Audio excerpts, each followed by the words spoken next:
एकछिन सँगै प्रार्थना गर्नेछौँ।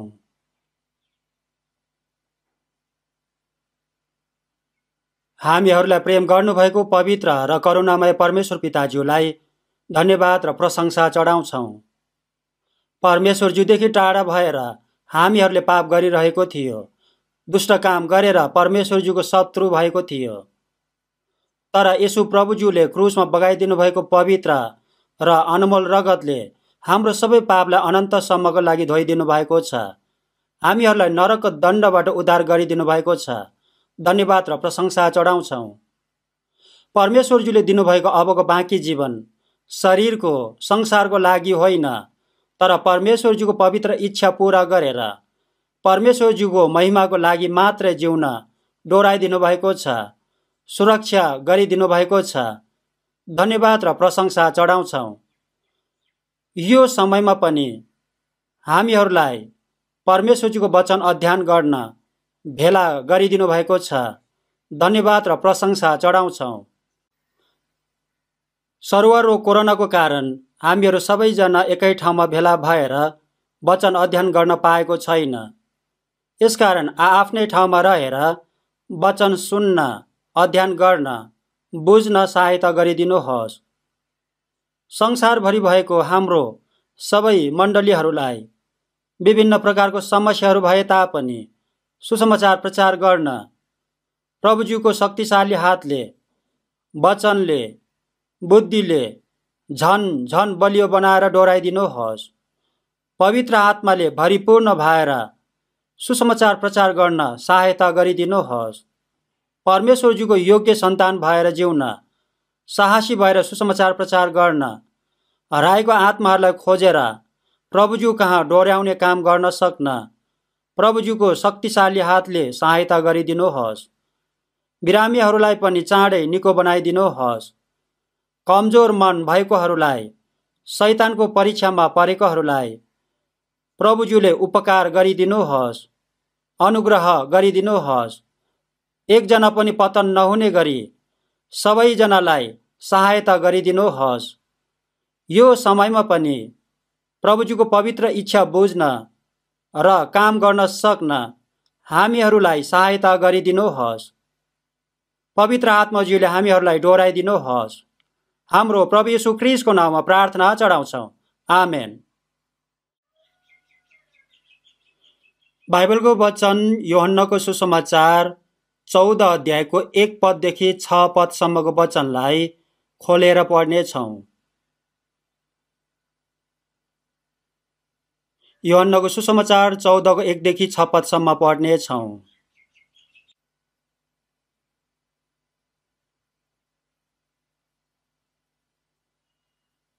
यूहन्नाको सुसमाचार 14 को 1 देखि 6 पदसम्म सँगै पढ्नेछौँ। सँगै पढौँ। तिमीहरूको हृदय व्याकुल नहोस्। तिमीहरू परमेश्वरमाथि विश्वास गर्दछौ, म माथि पनि विश्वास गर। मेरा पिताको घरमा बस्ने ठाउँहरू धेरै छन्। त्यसो नभए के म तिमीहरूलाई भन्ने थिएँ र कि तिमीहरूका निम्ति ठाउँ तयार पार्न म गइरहेछु। अनि गएर मैले तिमीहरूका निम्ति ठाउँ तयार पारेपछि म फेरि आउनेछु र तिमीहरूलाई म कहाँ लैजानेछु। र जहाँ म छु त्यहाँ तिमीहरू पनि हुनेछौ। जहाँ म गइरहेछु तिमीहरू त्यहाँ जाने बाटो चिन्छौ। थोमाले उहाँलाई भने, हे प्रभु, तपाईँ कहाँ जाँदै हुनुहुन्छ? हामी जान्दैनौँ। तब हामीले बाटो कसरी चिन्ने? येशूले तिनलाई भन्नुभयो, बाटो, सत्य र जीवन म नै हुँ। मद्वारा बाहेक कोही पनि पिता कहाँ आउन सक्दैन। यहाँसम्म मात्रै पढ्नेछौँ।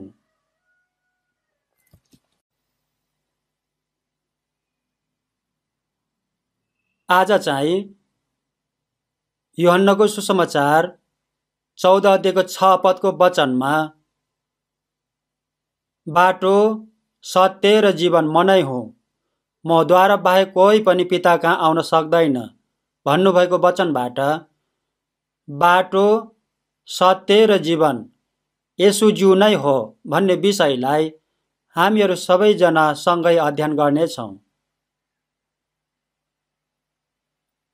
यूहन्नाको सुसमाचार 13 अध्यायदेखि 16 अध्यायसम्मको वचनमा येशूज्यूलाई क्रुसमा मार्नको लागि पक्रिनुभन्दा अगाडिको रातमा येशूज्यूले चेलाहरूसँग गर्नुभएको लामो कुरा हो। येशूज्यूको चेलाहरूले पनि यहुदीहरूले जस्तै येशूज्यूले रोमी उपनिवेशलाई हटाएर आफू राजा भएर इस्राएलीहरूलाई स्वतन्त्र दिनुहुन्छ भन्ने आशा गरेको थियो। तर येशूज्यूले धेरैचोटि मानिसको पुत्र पाप हरण गर्नको लागि क्रुसमा मरिदिनु पर्छ भन्नुभएको थियो। येशूज्यूले निस्तार चाडको थुमाले जस्तै मरिदिनु पर्ने थियो।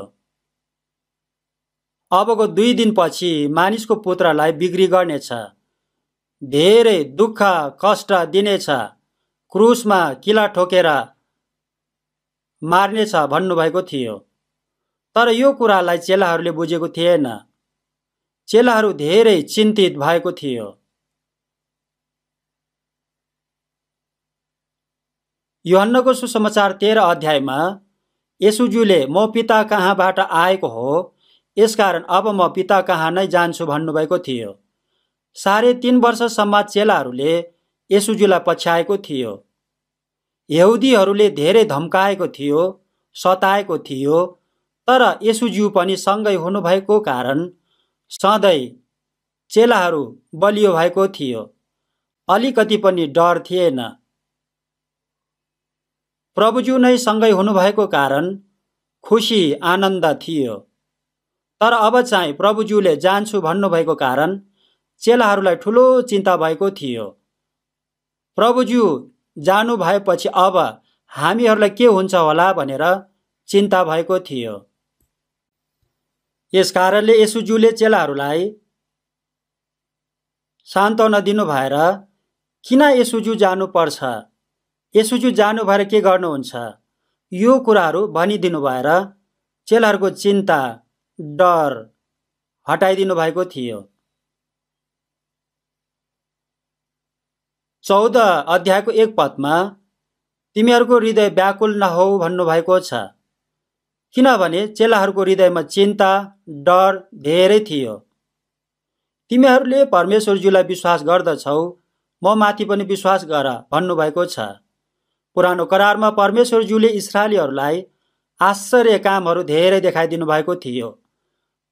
परमेश्वरज्यू भनेको कस्तो व्यक्ति हो भनेर इस्राएलीहरूको माध्यमबाट स्पष्टसँग देखाइदिनु भएको थियो। येशूज्यू चाहिँ परमेश्वरज्यूले योजना गर्नुभएको, प्रतिज्ञा गर्नुभएको काम उद्धार मुक्ति पुरा गरिदिनुहुने व्यक्ति थियो। यसकारणले परमेश्वरज्यूमाथि विश्वास गर्दछौ, म माथि पनि विश्वास गर भन्नुभएको हो। परमेश्वरज्यूलाई विश्वास गर भनेको कुरा के हो भने परमेश्वरज्यूको वचनलाई विश्वास गर भन्नुभएको कुरा हो।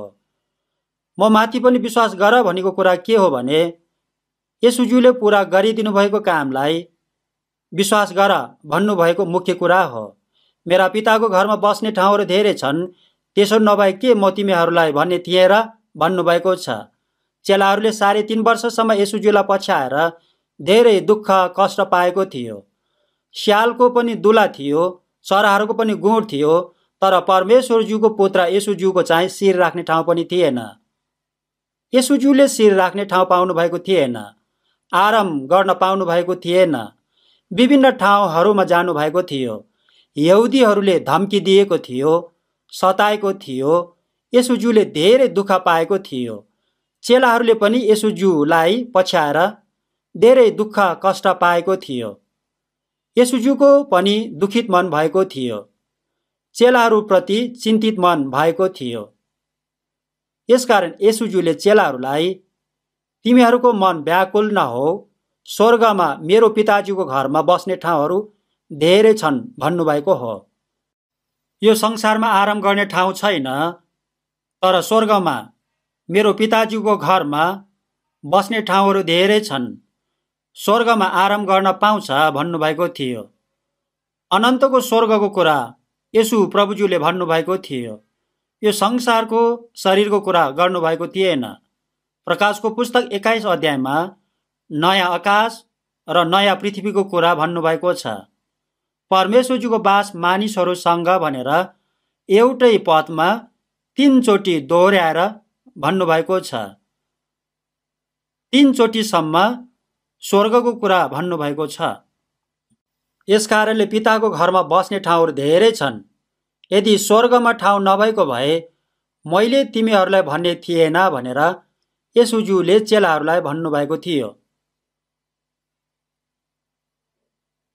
चेलाहरूले येशूज्यूलाई पछ्याएर दुःख, कष्ट, सतावट, मृत्यु पाएको थियो। यसरी जीवन अन्त्य भएको भए सबै कुराहरू व्यर्थ हुने थियो। यसकारण येशूज्यूले चेलाहरूलाई सान्त्वना दिनु भएर स्वर्गको कुरा स्पष्टसँग भन्नुभएको छ। पिताज्यूको घरमा बस्ने ठाउँहरू धेरै छन्, तिमीहरूले चिन्ता नगर। यदि ठाउँ नभएको भए मैले तिमीहरूलाई ठाउँ छ भनेर भन्ने थिएन भन्नुभएको छ।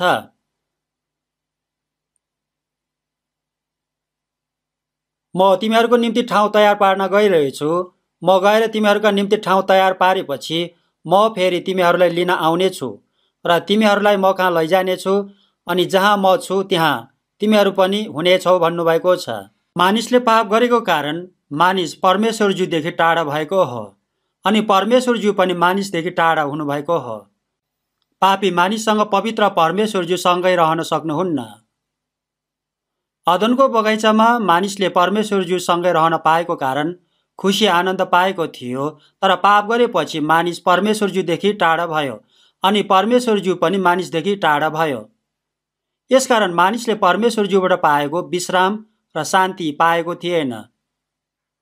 येशूज्यू यो संसारमा किन आउनु भएको हो भने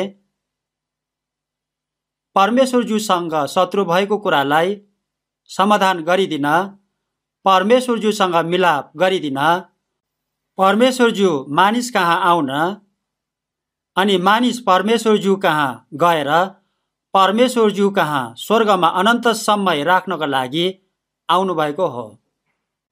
स्वर्ग अति नै राम्रो, सुन्दर, महिमामय ठाउँ भए तापनि परमेश्वरज्यू येशूज्यू त्यहाँ सँगै रहिदिनु भएन भने मानिसले साँचो सन्तुष्टि, विश्राम, शान्ति पाउँदैन। म गएर तिमीहरूका निम्ति ठाउँ तयार गर्छु भन्नुभएको कुरा के हो भने परमेश्वरज्यू र मानिसको बीचमा समस्या भएको पापको समस्या समाधान गरेर त्यसपछि परमेश्वरज्यू पवित्र आत्माज्यू आउनु भएर मानिससँग रहनु भएर मानिस पनि परमेश्वरज्यूसँग रहेर यस्तो मानिसहरू स्वर्गमा अनन्त समय रहन पाउने कुरा गर्नुभएको हो। परमेश्वरज्यूसँगै अनन्त समय स्वर्गमा रहन पाउने कुरा भन्नुभएको छ। तिमीहरूलाई म कहाँ लैजानेछु र जहाँ म छु त्यहाँ तिमीहरू पनि हुनेछौ भन्नुभएको छ। प्रभु येशूसँगै अनन्त समय सँगै रहन पाउने कुरा भन्नुभएको छ। येशू प्रभुज्यू हामीहरूलाई नरकबाट बचाएर स्वर्गमा लानको लागि यो संसारमा आउनुभएको व्यक्ति हो। यूहन्नको सुसमाचार 13 अध्यायको 3 पदको वचन सँगै पढ्नेछौँ।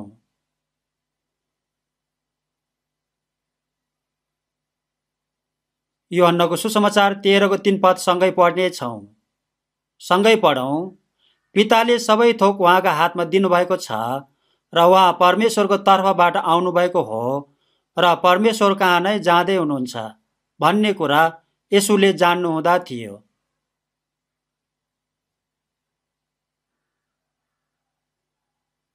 येशूज्यूले चेलाहरूसँग बेलुकी अन्तिम भोजन गर्नु भएर के भन्नुभएको थियो भने म परमेश्वरज्यू कहाँबाट आएको हुँ, फेरि परमेश्वरज्यू कहाँ नै जाँदैछु भन्नुभएको थियो। येशूज्यूले परमेश्वरज्यू कहाँबाट आउनु भएर आफूले गर्नुपर्ने सबै काम गरेर परमेश्वरज्यू कहाँ नै जानुहुने कुरा भन्नुभएको थियो। उहाँलाई स्पष्टसँग यो कुरा थाहा थियो।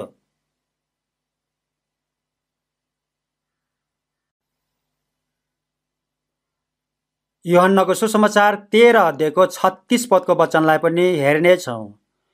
यूहन्नाको सुसमाचार 13 अध्यायको 36 पदको वचनलाई पनि हेर्नेछौँ। सिमोन पत्रुसले उहाँलाई भने, हे प्रभु, तपाईँ कहाँ जाँदै हुनुहुन्छ? यसो प्रभुज्यूले म जाँदैछु भन्नुभएको कारण हे प्रभु, तपाईँ कहाँ जाँदै हुनुहुन्छ भनेर सोधेको थियो।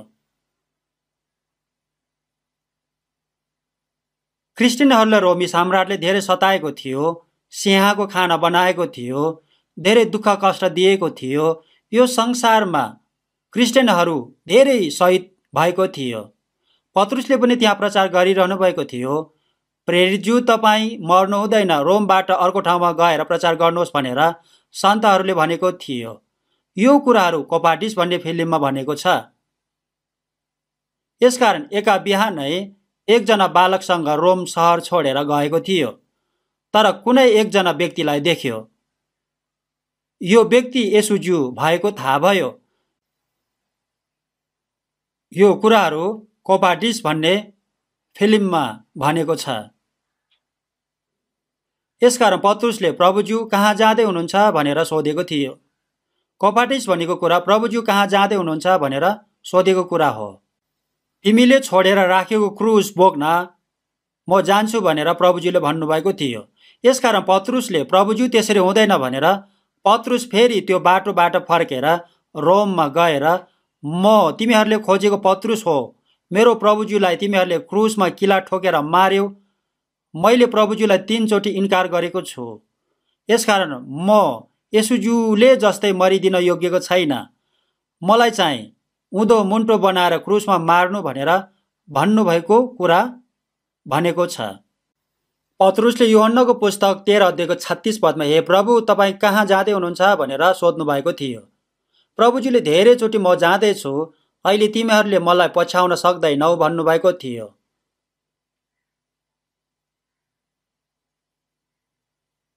यूहन्नाको सुसमाचार 16 अध्यायको 27 र 28 पदको वचनलाई खोलेर पढ्नेछौँ।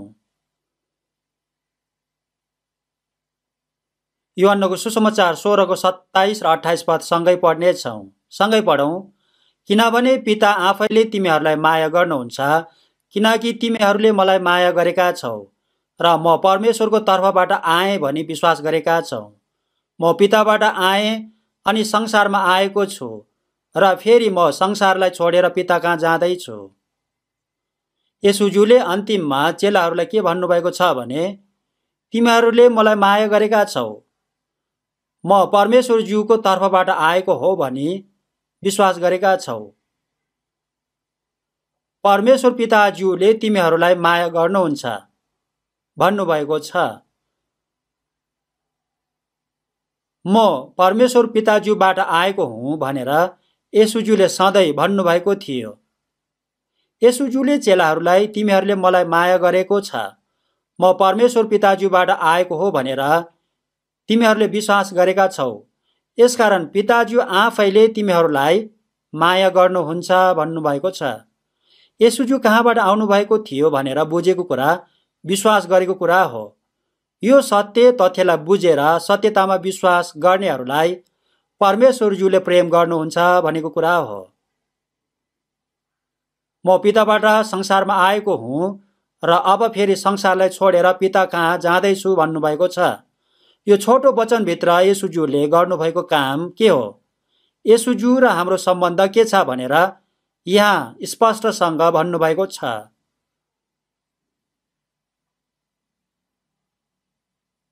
येशूज्यू संसारमा किन आउनुभएको हो भने, 1 यूहन्नाको पुस्तक 4 अध्यायको 9 पदमा हेर्नुभयो भने, परमेश्वरज्यूको प्रेम हाम्रो माझमा यसरी प्रकट भयो कि उहाँले आफ्ना एकमात्र पुत्र संसारमा पठाउनु भयो ताकि उहाँद्वारा हामी जिउन सकौँ भन्नुभएको छ। हामीहरूले परमेश्वरज्यूलाई पहिला प्रेम गरेको होइन, परमेश्वरज्यूले नै हामीहरूलाई पहिला प्रेम गर्नुभएको हो। उहाँले आफ्नो पुत्रलाई मेल बलिको लागि पठाउनु भएको छ। परमेश्वरज्यूले आफ्नो एकमात्र पुत्र संसारमा पठाउनु भएको कारण के थियो भने, परमेश्वरज्यूले मानिसहरूलाई कति धेरै प्रेम गर्नुभएको छ भनेर देखाउनका लागि पठाउनु भएको थियो। परमेश्वरले संसारले यस्तो प्रेम गर्नुभयो भनेको कुरा संसारमा भएका सबै मानिसहरूलाई प्रेम गर्नुभएको कुरा भन्नुभएको हो। यहाँ भएको म, हामी र संसारमा भएको सबै मानिसहरूलाई यस्तो प्रेम गर्नुभयो कि परमेश्वरजीले आफ्नो एकमात्र पुत्र यो संसारमा दिनुभएको छ। नरकमा जानुपर्ने पापीहरूलाई बचाएर स्वर्गमा लानको लागि आफ्नो एकमात्र पुत्र येशूज्यूलाई पाप बलिको लागि मर्न दिनुभएको छ। यो ठुलो महान प्रेम भन्दा अर्को ठुलो प्रेम कुनै पनि छैन। उहाँमाथि विश्वास गर्ने कोही पनि नाश नहुन, त्यसले अनन्त जीवन पाउन दिनुभएको छ। यस्तो प्रेम प्रकट गर्न यो संसारमा येशूज्यू आउनुभएको छ। यो कुराले परमेश्वरजीले हामीहरूलाई कति ठुलो प्रेम गर्नुभएको छ भनेर देखाउनु भएको छ। येशूज्यूलाई विश्वास गरेको कुराले परमेश्वरज्यूको प्रेमलाई विश्वास गरेको कुरा देखाउनु भएको छ। यसकारण 1 यूहन्नाको पुस्तक 4 अध्यायको 16 पदको वचनमा हामी प्रति भएको परमेश्वरज्यूको प्रेम हामी जान्दछौँ र विश्वास गर्छौँ भन्नुभएको छ। 1 तिमोथीको पुस्तक 1 अध्यायको 15 पदमा येशू ख्रीष्ट पापीहरूलाई उद्धार गर्न यो संसारमा आउनुभयो भन्नुभएको छ। पापीहरूलाई उद्धार गर्न आउनुभयो भनेको कुरा के हो भने परमेश्वरज्यूले मानिसहरूलाई प्रेम गरेर नरकबाट उद्धार गर्न आफ्नो एकमात्र पुत्र येशूज्यूलाई दिनुभएको छ भन्नुभएको कुरा हो। भजन सङ्ग्रहको पुस्तक 144 अध्यायको 3 पदको वचनमा हेर्नुभयो भने हे परमेश्वरज्यू, मानिस के हो र तपाईँले त्यसको वास्ता गर्नुहुन्छ? मानिसको छोरो के हो र तपाईँ त्यसको विचार गर्नुहुन्छ भन्नुभएको छ। सारा ब्रह्माण्डको सृष्टिकर्ता परमेश्वरज्यूले पापी मानिसलाई, किरा जस्तो मानिसलाई वास्ता गर्नुभएको छ। मानिसलाई अति नै वास्ता गर्नुभएको छ, प्रेम गर्नुभएको छ, अति नै ध्यान दिनुभएको छ। यस्तो कुरालाई मानिसले तुरुन्तै बुझ्न सक्दैन। सारा ब्रह्माण्डलाई सृष्टि गर्नुभएको एकमात्र परमेश्वरज्यू हो। यो संसारको सबै मानिस नरकमा जानुपर्ने भएको थियो। सारा ब्रह्माण्डमा परमेश्वरज्यूकै स्वरूपमा सृष्टि भएको प्राणी मानिस मात्रै हो। परमेश्वरज्यूको स्वरूपमा मानिस सृष्टि भएको कारण के हो भने परमेश्वरज्यूको योजना, उद्देश्य मानिसप्रति छ भनेको कुरा हो। परमेश्वरज्यूको इच्छा र योजना मानिसहरूप्रति छ। मानिसले आफ्नो बच्चा जन्मायो भने यो बच्चासँग मेरो जीवन पनि सम्बन्ध भएको हुन्छ। आफ्नो जीवनसँग सम्बन्ध भएको कारण प्रेम गर्छ, सबै कुराहरू दिन मन लाग्छ। मानिस परमेश्वरज्यूको स्वरूपमा सृष्टि भएको छ भनेको कुरा के हो भने परमेश्वरज्यूको प्रेमको जोडी हो भनेको हो। परमेश्वरज्यूले सबै कुराहरू दिन चाहनुहुन्छ। यसकारणले भजन सङ्ग्रह 144 अध्यायको 3 पदको लेखकले हे परमेश्वरज्यू, मानिस के हो र तपाईँले त्यसको वास्ता गर्नुहुन्छ? मानिसको छोरो के हो र तपाईँ त्यसको विचार गर्नुहुन्छ भन्नुभएको छ। परमेश्वरज्यूको प्रेम अति नै महान र अचम्मक भएको कारण मानिसलाई यो कुरा बुझ्न गाह्रो भएको छ। भजन सङ्ग्रहको पुस्तक 49 अध्यायको 20 पदमा हेर्नुभयो भने समझ शक्ति नभएको मानिस नष्ट हुने पशु तुल्य हो भन्नुभएको छ। मानिस परमेश्वरज्यूको स्वरूपमा सृष्टि भएको बहुमूल्य प्राणी हो। मत्तीको सुसमाचार 16 अध्यायको 26 पदमा हेर्नुभयो भने सारा ब्रह्माण्ड प्राप्त गरे तापनि आफ्नो आत्मा गुमायो भने मानिसलाई के फाइदा हुन्छ र? मानिसले आफ्नो आत्माको सट्टा के दिन सक्छ र भन्नुभएको छ। मानिसको जीवन शरीरको संसारको केही वर्षसम्म मात्रै जिउने जीवन होइन। मानिससँग परमेश्वरज्यूको स्वरूपको, समानताको, अनन्तको आत्मा छ, अनन्त जीवन छ। मानिसलाई परमेश्वरज्यूको योजना र उद्देश्यको लागि बनाउनु भएको हो। यसकारण मानिस बहुमूल्य, महत्त्वपूर्ण प्राणी हो। यो कुरालाई नबुझ्ने मानिस पशु तुल्य हो भन्नुभएको छ। पशुको जीवन यो संसारमा मिठो खाएर खुसीसँग जिएर मरेपछि अन्त्य हुन्छ। पशुसँग परमेश्वरज्यूको स्वरूपको आत्मा छैन। यशायाको पुस्तक 49 अध्यायको 5 पदमा हेर्नुभयो भने परम प्रभुको दृष्टिमा म मानको गनिएको छ भन्नुभएको छन्। हामीहरूको शरीर परमेश्वरज्यूको दृष्टिमा केही पनि मूल्यको छैन, दुर्बल छ, पाप धेरै गरेको छ, आदर गर्न योग्यको केही पनि छैन। परमेश्वरज्यूको दृष्टिमा मानको बहुमूल्य भएको कारण के हो भने परमेश्वरज्यूको स्वरूपमा सृष्टि भएको आत्मा भएको कारणले हो। कुनै मानिसको लागि यो सामान साधारण जस्तो लागे तापनि कुनै मानिसले चाहिँ त्यो सामान किन्नको लागि आफ्नो सारा सम्पत्ति पनि खर्च गरेर किनेको हुन्छ। यो मान्छेको दृष्टिमा यो भन्दा महत्त्वपूर्ण सामान अर्को कुनै पनि सामान हुँदैन। यस कारणले उसले किन्छ। मत्तीको सुसमाचार 13 अध्यायको 44 पदमा हेर्नुभयो भने एउटा खेतमा एउटा मानिसले गाडी राखेको धन भएको थाहा पायो। यसकारण यो मानिसले आफूसँग भएको सबै सम्पत्ति बेचेर त्यो खेत किनेको छ। किन किनेको हो भने मकैको धानको खेती गर्नको लागि होइन, त्यहाँ गाडधन भएको कारणले किनेको हो। खेत भनेको चाहिँ संसार हो। गाडधन भनेको चाहिँ परमेश्वरज्यूको समानतामा बनाउनु भएको मानिसको आत्मा हो। आफ्नो सारा सम्पत्ति बेचेर त्यो खेत किन्यो भनेको कुरा के हो भने परमेश्वरजीले आफ्नो एकमात्र पुत्र येशूज्यूलाई यो संसारमा पठाउनु भएर पापी मानिसहरूको आत्माको लागि क्रुसमा मर्न लगाउनु भएर उहाँको अमूल्य पवित्र रगतले मानिसको आत्मालाई किन्नु भएको कुरा भन्नुभएको हो। त मेरो दृष्टिमा बहुमूल्य र मानको भएको छ भन्नुभएको छन्।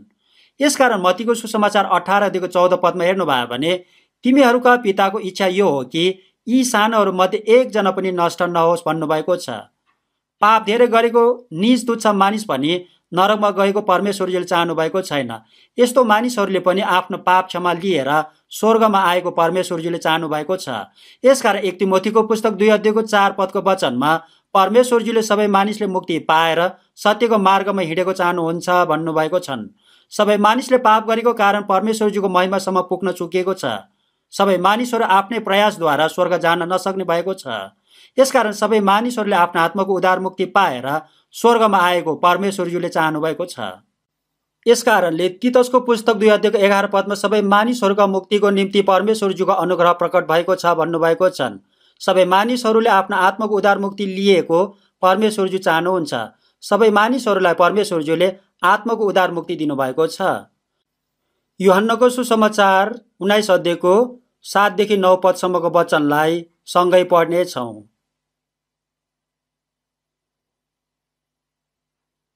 यूहन्नाको सुसमाचार 19:7-9 वचन सँगै पढ्नेछौँ। 19:7-9 सँगै पढ्नेछौँ। सँगै पढौँ। यहुदीहरूले उनलाई जवाब दिए, हाम्रो एउटा व्यवस्था छ र त्यस व्यवस्था अनुसार यो मार्नै पर्छ, किनकि यसले आफैलाई परमेश्वरको पुत्र तुल्याएको छ। यो कुरो सुनेर पिलातस झन डराए। उनी फेरि महलभित्र पसे र येशूलाई सोधे, तिमी कहाँका हौ? तर येशूले उनलाई केही जवाब दिनु भएन। यहाँसम्म मात्रै पढ्नेछौँ।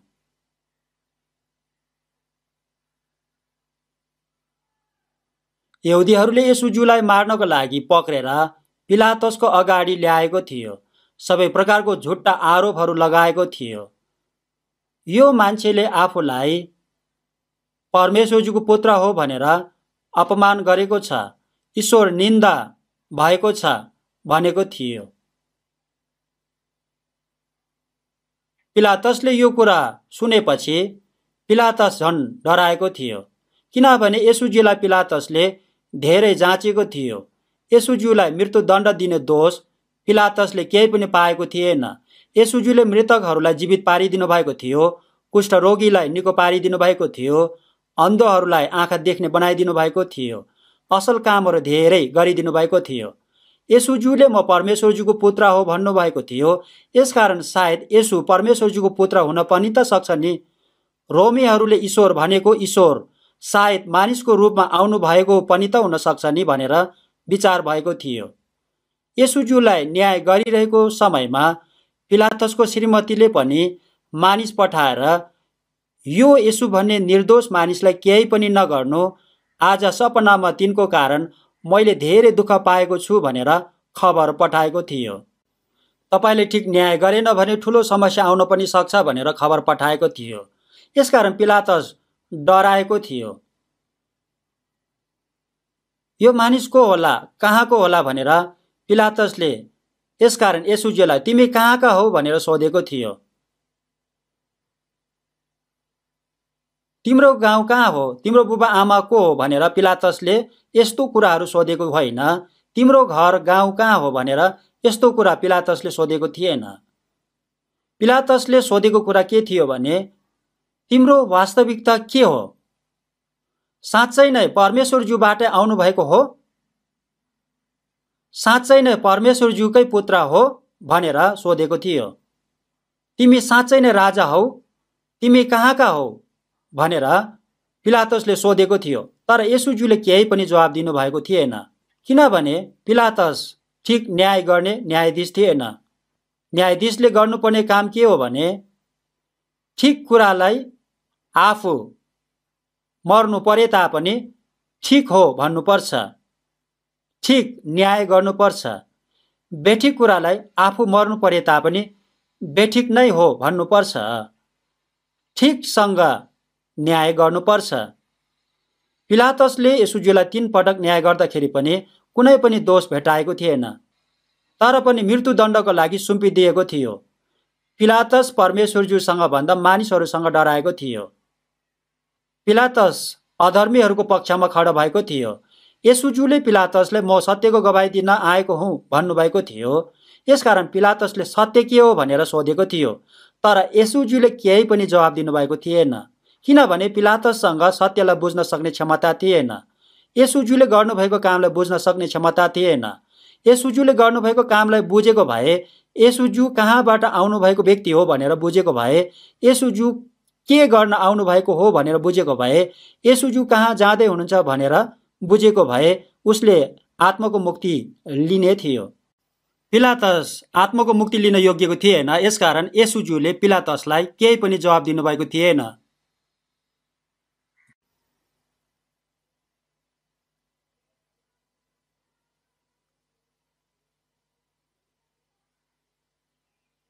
पिलातस परमेश्वरज्यूको प्रतिज्ञा, परमेश्वरज्यूको उपकार, परमेश्वरज्यूले दिनुभएको जीवनप्रति वास्ता नगर्ने मानिस थियो।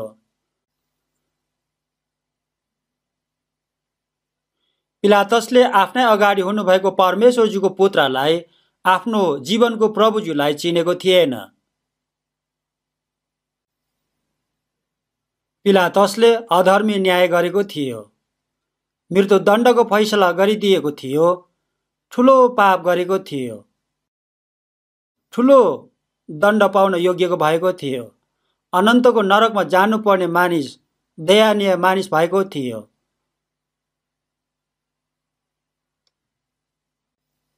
इस्राएली जातिहरूलाई पनि परमेश्वरज्यूले अब्राहमको समयदेखि यसुज्यू आउनुभएको समयसम्म 2000 वर्षसम्म लामो अवधिसम्म परमेश्वरज्यूलाई चिन्ह दिनुभएको थियो।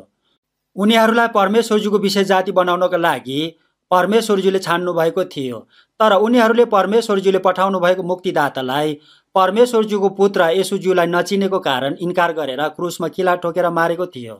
यसकारण यो पापको कारण इस्राएलीहरूले आफ्नो देशबाट निस्केर जानु परेको थियो।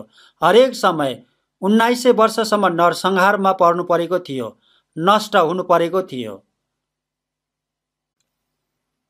1 कोरिन्थीको पुस्तक 2 अध्यायको 8 पदमा हेर्नुभयो भने तिनीहरूले महिमाको प्रभुलाई चिनेनन्, चिनेको भए क्रुसमा टाग्ने थिएनन् भन्नुभएको छ। उनीहरूले बुझ्नुपर्ने थियो, चिन्नुपर्ने थियो, बुझेको भए चिनेको भए विश्वास गर्ने थियो, तर उनीहरूले बुझेनन्, चिनेनन्। यसकारण नबुझ्नु नचिन्नु पाप हो। परमेश्वरज्यूले दिनुभएको देशबाट निकालिएको कुराले परमेश्वरज्यूले तयार गर्नुभएको अनन्तको नयाँ आकाश र नयाँ पृथ्वीबाट अलग भएको जस्तै हो।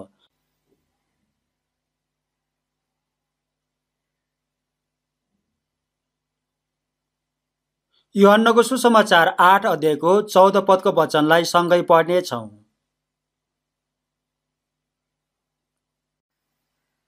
यूहन्नाको सुसमाचार 8 अध्यायको 14 पदको वचनलाई सँगै पढ्नेछौँ।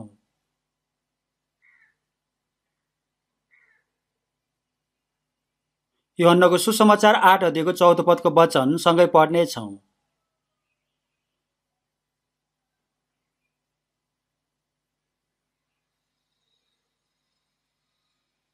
सँगै पढौँ। यसुले जवाब दिनुभयो, म आफ्नै विषयमा गवाही दिन्छु, तापनि मेरो गवाही सत्य छ। म जान्दछु म कहाँबाट आएको हुँ र म कहाँ गइरहेछु, तर तिमीहरू जान्दैनौ म कहाँबाट आउँछु वा कहाँ गइरहेछु। यसुज्यूले म कहाँबाट आएको हुँ र कहाँ गइरहेछु मलाई थाहा छ, तर तिमीहरूले म कहाँबाट आएको हो र कहाँ गइरहेछु थाहा छैन भन्नुभएको छ। यसुज्यू कहाँबाट आउनुभएको हो र कहाँ गइरहेछ भनेर बुझ्यो भने यो कुरा हामीहरूको लागि अनन्तको गन्तव्यसँग सम्बन्ध छ।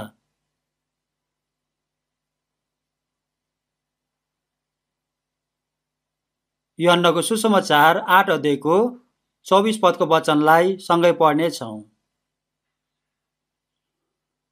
8 को 24 पदको वचन सँगै पढ्नेछौँ। सँगै पढौँ। मैले तिमीहरूलाई भने, तिमीहरू आफ्ना पापमा मर्नेछौ, किनभने म उही हुँ भनेर तिमीहरूले विश्वास गरेनौ भने आफ्ना पापमा मर्नेछौ।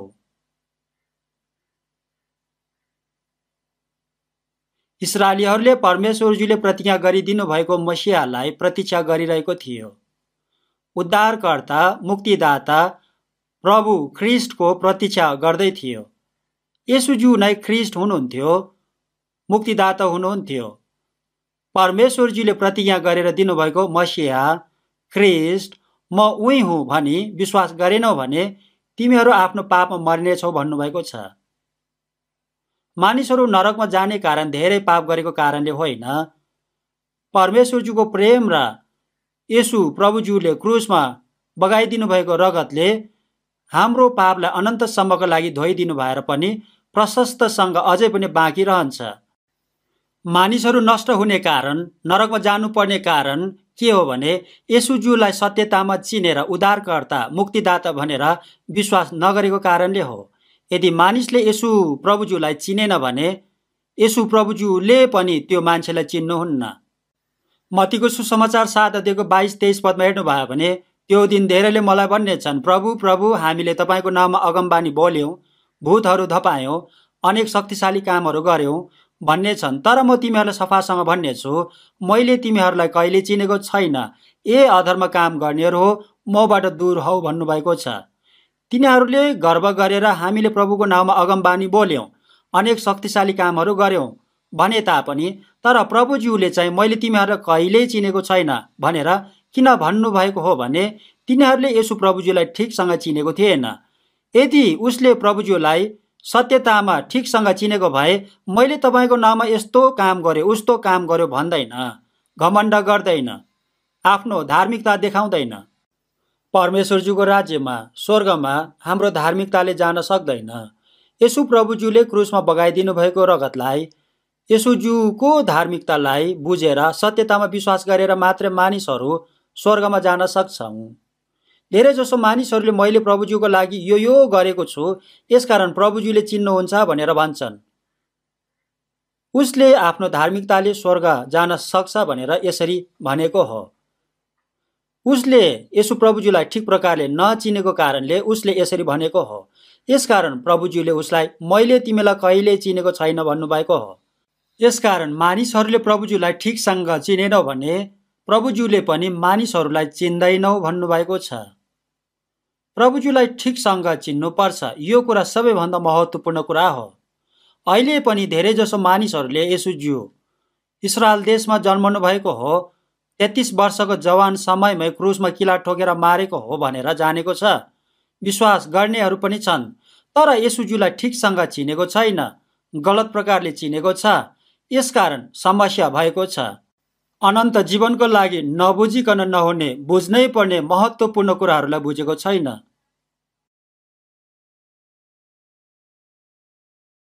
हामीहरूले बुझ्नुपर्ने, चिन्नुपर्ने, जान्नुपर्ने कुराहरू धेरै छन्। सांसारिक मानिसहरूले पनि धेरै परिश्रम गर्छन्, अध्ययन गर्छन्। किन यसरी अध्ययन गरेको हो भने संसारमा खान, बस्न, जिउनका लागि गरेको हो। जसरी भए पनि पैसा धेरै कमाएर सुख सुविधाको जीवन जिउनका लागि धेरै परिश्रम गरेर अध्ययन गर्छन्। धनी भएर सुख विलासीको जीवन जिउनका लागि यसरी परिश्रम गर्छन्। तर यस्तो कुराहरूभन्दा अझै झन महत्त्वपूर्ण कुरा, बुझ्नै पर्ने कुरा, चिन्नै पर्ने, जान्नै पर्ने कुरा छ। ब्रह्माण्डको सृष्टिकर्ता एकमात्र परमेश्वरज्यूलाई चिन्नै पर्छ। मुक्तिदाता, उद्धारकर्ता येशू ख्रिस्टलाई चिन्नै पर्छ। यो संसारको इतिहास कहाँबाट सुरु भएको हो, अहिले कता पुगेको छ, अब के हुन्छ, यो कुरा बुझ्नुपर्छ।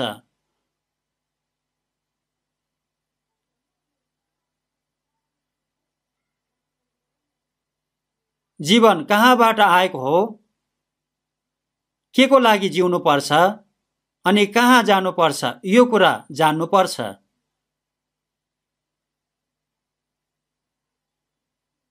यो कुरालाई सबै मानिसहरूले बुझ्नै पर्छ, जान्नै पर्छ।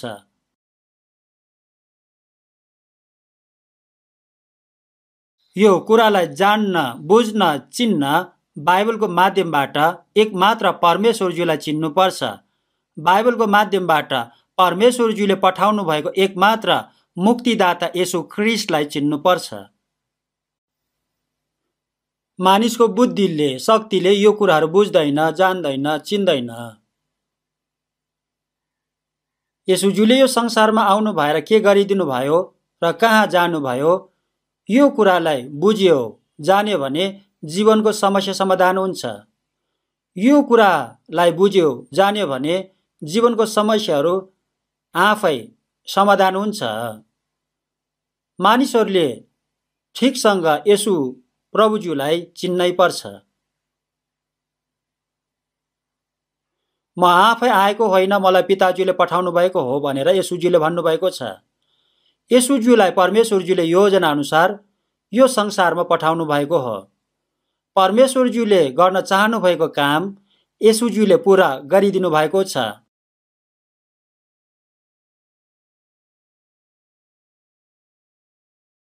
त्यसपछि फेरि परमेश्वरज्यू कहाँ नै येशूज्यू स्वर्गमा जानु भएको छ। येशूज्यू कहाँबाट आउनु भएको हो, के गर्न आउनु भएको हो, यो कुरा बुझ्यो भने त्यसपछि सबै मानिसहरूले आफ्नो महत्त्वपूर्ण बुझ्न सक्छन्। समस्याहरू समाधान हुन्छ।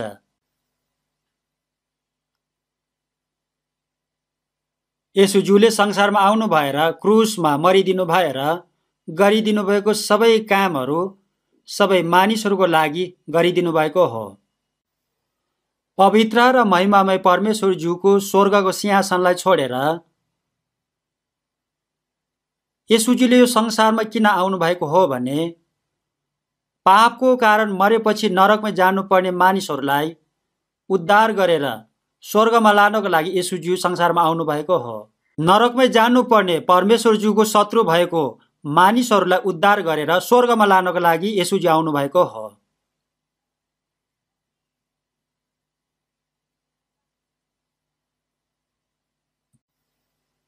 परमेश्वरज्यूको बराबरीमा हुनुभएको येशूज्यू मानिस भएर यो संसारमा किन आउनु भएको हो भने पापले भरेको मानिसलाई पवित्र बनाएर परमेश्वरज्यूको महिमामा लानको लागि आउनु भएको हो।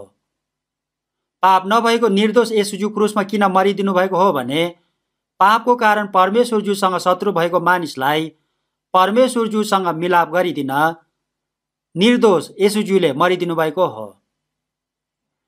येशूज्यूले आफूलाई संसारको ज्योति किन भन्नुभएको हो भने अन्धकारमय संसारमा अलमलिरहेको मानिसहरूलाई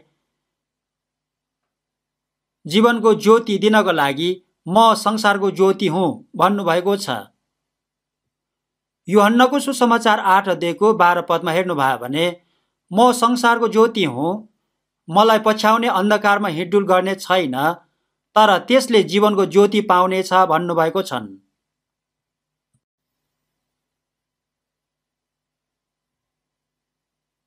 येशूज्यूले गर्नुभएको सबै कामहरू सबै मानिसहरूको लागि हो। पाप नभएको निर्दोष येशूज्यूले पापीले जस्तै श्रापित क्रुसमा सबै दुःख, कष्ट, वेदना भोग्नु भएको कारण के हो भने दुष्ट पापी नरकमा जानुपर्ने मानिसको आत्मालाई नरकबाट बचाउनको लागि हो।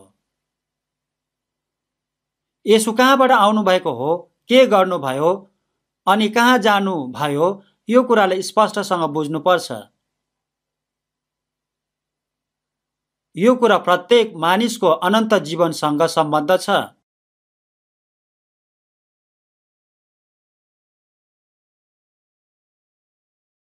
लुकाको सुसमाचार 19 अध्यायको 10 पदमा हेर्नुभयो भने मानिसको पुत्र हराएकोलाई खोज्न र बचाउन आएको हो भन्नुभएको छ।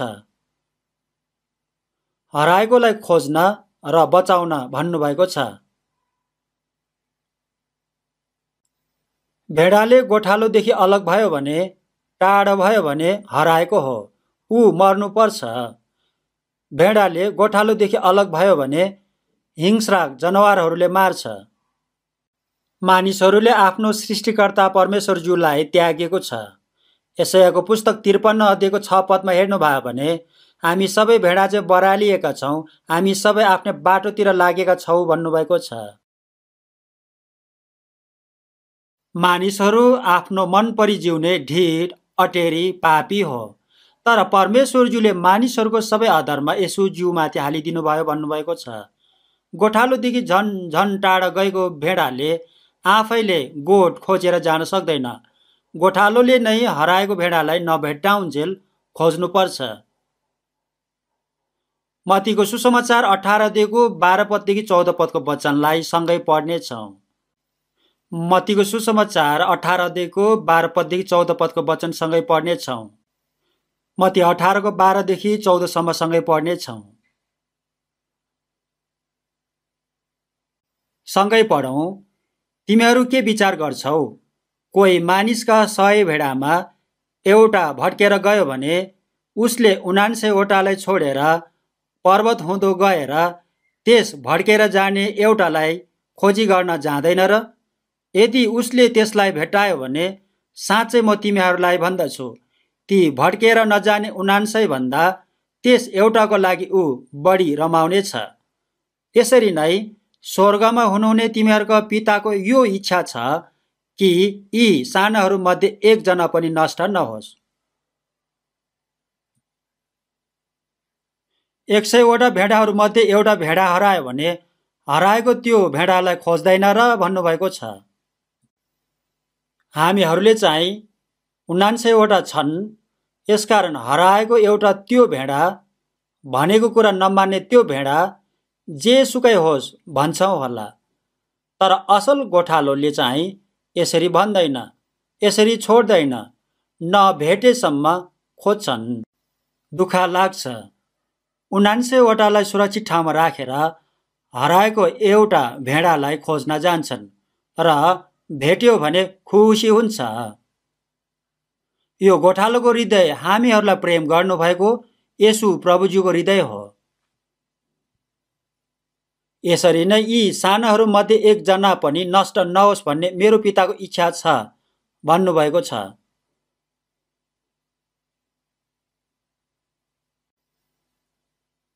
येशू प्रभुजी यो संसारमा आउनुभएको कारण के हो भने परमेश्वरज्यूदेखि टाढा भएको, हराएको, नरकमा जानुपर्ने भएको सबै मानिसहरूलाई बचाउन, पापी, अपराधी, हराएको मानिसहरूको आत्मा बचाउनको लागि आउनुभएको हो। सबै मानिसले पाप गरिसकेको छ। यो पापलाई हरण गरिदिनको लागि येशूज्यू आउनुभएको हो। पापको कारण परमेश्वरज्यू कहाँ स्वर्गमा जाने बाटो बन्द भएको थियो, तर येशू प्रभुजीले क्रुसमा मरिदिनु भएर अब बाटो खोलिदिनु भएको छ। मत्तीको सुसमाचार 3:16 हेर्नुभयो भने येशूज्यूले बप्तिस्मा लिनु भएर पानीबाट निस्कनु हुँदा स्वर्गको ढोका उघुरिएको थियो। परमेश्वरज्यूको पवित्र आत्मा ढुकुर झैँ ओर्ली आउनुभएको थियो। यिनी मेरो प्रिय पुत्र हो भन्नुभएको थियो। यो कुराले के भन्नुभएको हो भने येशूज्यूले क्रुसमा मरिदिनु भएर, सिहानमा गाडिदिनु भएर, फेरि पुनरुत्थान हुनु भएर बन्द भएको स्वर्गको ढोका खोलिदिनु भएको कुरा गर्नुभएको हो।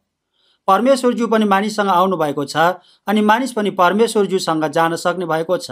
स्वर्गको ढोका खोलिदिनु भएको छ। हिब्रूको पुस्तक 10:19 र 20 वचन सँगै पढ्नेछौँ। हिब्रू 10:19 र 20 सँगै पढ्नेछौँ।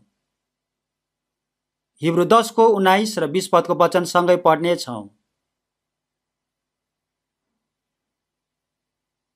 सँगै पढौँ। यसकारण भाइ हो, येशूको रगतद्वारा महापवित्र स्थानमा प्रवेश गर्ने साहस हामीलाई हुन्छ। हाम्रा निम्ति एउटा नयाँ र जीवित मार्ग उहाँले खोलिदिनु भयो, जसको कारण पर्दाद्वारा अर्थात् उहाँको शरीरद्वारा भएर हामी भित्र पस्न सक्छौँ। येशूज्यूको रगतद्वारा हामी महापवित्र स्थानभित्र प्रवेश गर्न साहस भएको छ। महापवित्र स्थान भनेको परमेश्वरज्यूको वासस्थान हो, पवित्र स्थान हो, स्वर्ग हो। हामीहरू जस्तो पापीहरूले पनि पवित्र स्थानमा परमेश्वरज्यूसँग येशूज्यूको रगतद्वारा येशूज्यूले क्रुसमा पुरा गरिदिनु भएको धार्मिकताद्वारा स्वर्गमा प्रवेश गर्ने साहस पाएको छ। परमेश्वरज्यू कहाँ जान एउटा नयाँ जीवित बाटो येशूज्यूले खोलिदिनु भएको छ। येशूज्यूले म नै बाटो हुँ भन्नुभएको छ। स्वर्गमा जाने बाटो येशूज्यूले खोलिदिनु भएको छ। उहाँ कस्तो बाटो हो भने परमेश्वरज्यू कहाँ पुग्ने बाटो हो। यो बाटो हामीहरूको लागि पर्दाद्वारा अर्थात् उहाँको शरीरद्वारा खोलिदिनु भएको नयाँ र जीवित बाटो हो। यरुशलेममा इस्राएलीहरूले परमेश्वरज्यूको सेवा गर्ने मन्दिरभित्र पर्दा थियो। महापवित्र स्थान चाहिँ परमेश्वरज्यू रहनुभएको अति नै पवित्र स्थान थियो। प्रधान पुजारीले प्रत्येक वर्षको 7औं महिनाको 10औं दिनमा इस्राएलीहरूले 1 वर्षसम्म गरेको सबै पाप हरण गर्नको लागि बोका मारेर भाँडोमा रगत लगेर पर्दा हटाएर महापवित्र स्थान भएको 10 आज्ञा भएको सन्दुकको ढकानीमाथि रगत 7 चोटि छर्केर प्रार्थना गर्ने काम गरेको थियो। यसरी गरेपछि 1 वर्षसम्म गरिसकेको पाप हरण हुन्थ्यो। त्यहाँबाट निस्केर आएपछि गरेको पापको फेरि पनि अर्को वर्षमा यसरी गर्नु पर्थ्यो। प्रत्येक वर्ष यसरी गर्नु पर्थ्यो। मत्ती 27को 51 पदमा हेर्नुभयो भने येशूजीले क्रुसमा मरिदिनु भएको समयमा मन्दिरको पर्दा टुप्पादेखि फेदसम्म 2 भाग भएर च्यातिएको छ। परमेश्वरज्यूले नै यो पर्दालाई च्यातिदिनु भएको थियो। येशूजी यो संसारमा आउनु भएपछि परमेश्वरज्यूको मन्दिर येशूज्यू हो। तिमीहरूले यो मन्दिरलाई भत्काइदेऊ, म 3 दिनमा यस मन्दिरलाई फेरि खडा गर्नेछु भन्नुभएको थियो। यहुदीहरूले यो कुरालाई बुझेको थिएन। 46 वर्ष लगाएर बनाएको मन्दिरलाई तपाईले 3 दिनमा खडा गर्न सक्नुहुन्छ र भनेर सोधेको थियो। नहुने कुरा गर्यो भनेर यहुदीहरूले विचार गरेको थियो। तर येशूज्यूले यो कुरा आफ्नो शरीर मन्दिरको विषयमा भन्नुभएको थियो। तिमीहरूले मलाई मार्ने छौ, तर म फेरि 3 दिनपछि जीवित हुन्छु भन्नुभएको कुरा थियो।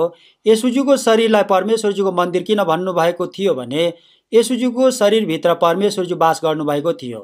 येशूज्यूको शरीर बाहिर संसार र पापीहरू थियो। परमेश्वरज्यू र यो संसार र पापीहरूको बीचमा येशूज्यूको शरीर थियो। हामीहरूको शरीरले पाप गरेको कारण परमेश्वरज्यूसँग शत्रु भएको थियो। यसकारण पाप नभएको येशूज्यू हामीहरू र परमेश्वरज्यूको बीचमा आइदिनु भएको हो। पर्दाद्वारा अर्थात् येशूज्यूको शरीरद्वारा भन्नुभएको छ। भालाले रोपेको थियो, कोर्रालले पिटेको थियो, क्रुसमा रगत बगाएर मरिदिनु भएको समयमा मन्दिरको पर्दा टुप्पादेखि फेदसम्म सबै च्यातेको थियो। येशूज्यूले क्रुसमा मरिदिनु भएको कारणले स्वर्गमा पुग्ने एउटा नयाँ बाटो, जीवित बाटो खोलिदिनु भएको छ। अनन्तको स्वर्गमा जाने बाटो खोलिदिनु भएको छ।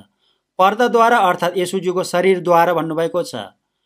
येशूज्यूको मृत्युद्वारा परमेश्वरज्यू कहाँ जाने बन्द भएको बाटो खोलिदिनु भएको छ।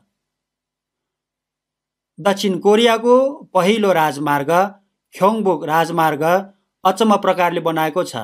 यो राजमार्ग बनाउँदाखेरि 77 जनाले आफ्नो जीवन गुमाएको थियो।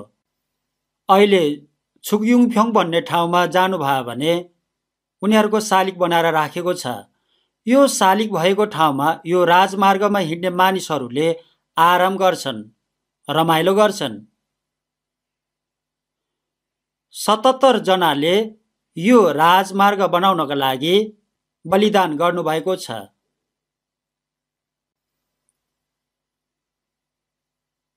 म अमेरिकाको सन फ्रान्सिस्कोमा गएको थियो। त्यहाँ जान ठुलो राजमार्गमा एउटा पुल छ। त्यो पुल चाइनाको मान्छेहरूले बनाएको थियो रे। त्यो पुल बनाउँदाखेरि चाइनाको कामदारहरू धेरैजना मरेको थियो रे। मानिसहरूलाई स्वर्गमा जान बाटो बनाउनको लागि परमेश्वरज्यूको एकमात्र पुत्र येशूज्यूले मरिदिनु भएको छ। उहाँले मानिसहरूको लागि स्वर्गको बाटो खोलिदिनु भएको छ। यो बाटो नयाँ र जीवित बाटो हो। येशूज्यूको शरीरको मृत्युले तयार गरिदिनु भएको बाटो हो। पर्दाद्वारा अर्थात् येशूज्यूको शरीरद्वारा भन्नुभएको छ। येशूज्यूको मृत्युद्वारा बाटो, सत्य, जीवन येशूज्यूद्वारा हामीहरूले स्वर्गमा प्रवेश गर्न साहस पाएको छ। एफिसीको पुस्तक 3:12 पदमा हेर्नुभयो भने येशूज्यूमाथि राखिएको विश्वासद्वारा साहस र दृढ भरोसामा हामी परमेश्वरज्यूका प्रवेश पाउँछौँ भन्नुभएको छ। डराउँदै कामदै होइन, साहससँग प्रवेश पाउँछौँ।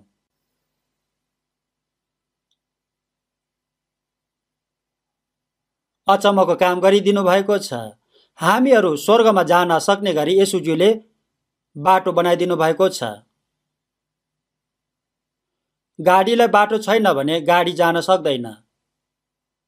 मान्छे हिँड्ने बाटो, गाडी हिँड्ने बाटो, पानी जहाज हिँड्ने बाटो, हवाई जहाज हिँड्ने बाटो हुन्छ, रेल हिँड्ने बाटो हुन्छ।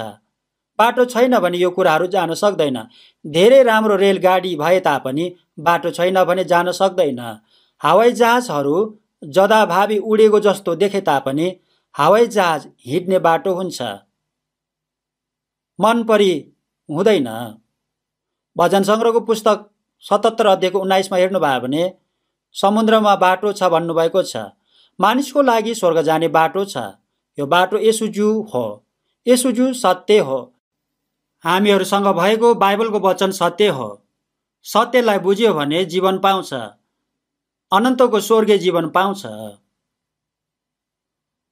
बाटो, सत्य र जीवन म नै हुँ, मद्वारा बाहेक स्वर्गमा पिता कहाँ कोही पनि जान सक्दैन भन्नुभएको छ।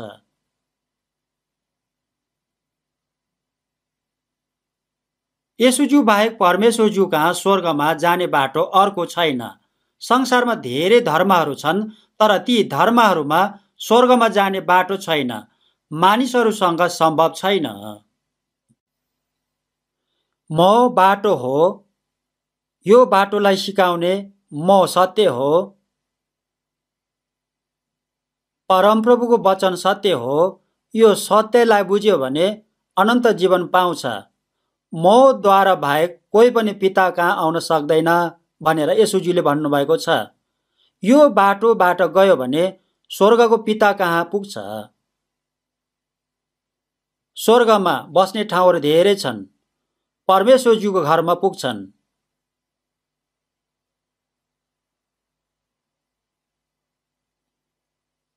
प्रेरितको पुस्तक 4 अध्यायको 12 पदमा हेर्नुभयो भने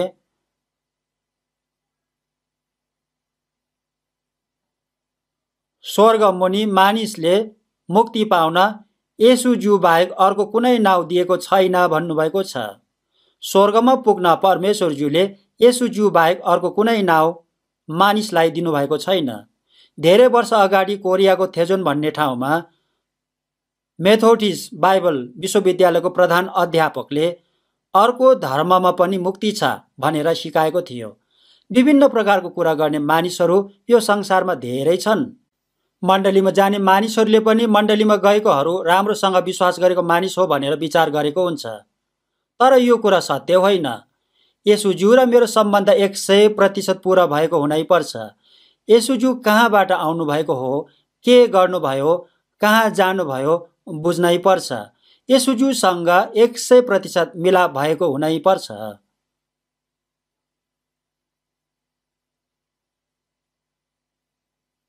यो कुरालाई स्पष्टसँग बुझेर विश्वास गर्यो भने आफ्नो अनन्तको जीवनको निश्चित हुन्छ।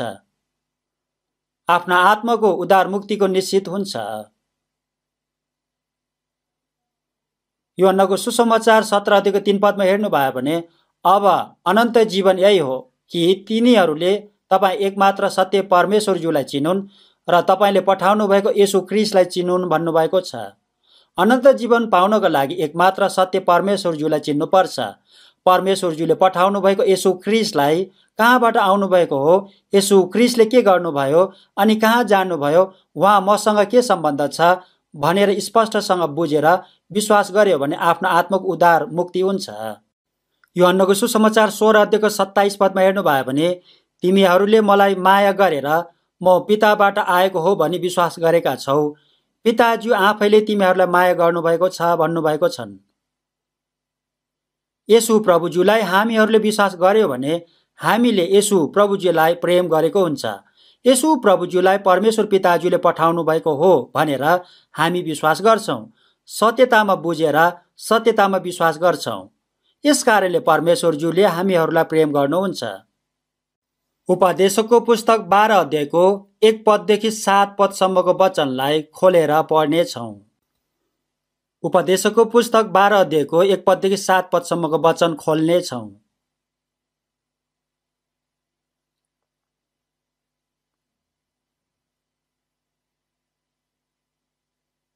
उपदेशकको पुस्तक 12 अध्यायको 1 पददेखि 7 पदसम्मको वचन पढ्नेछौँ।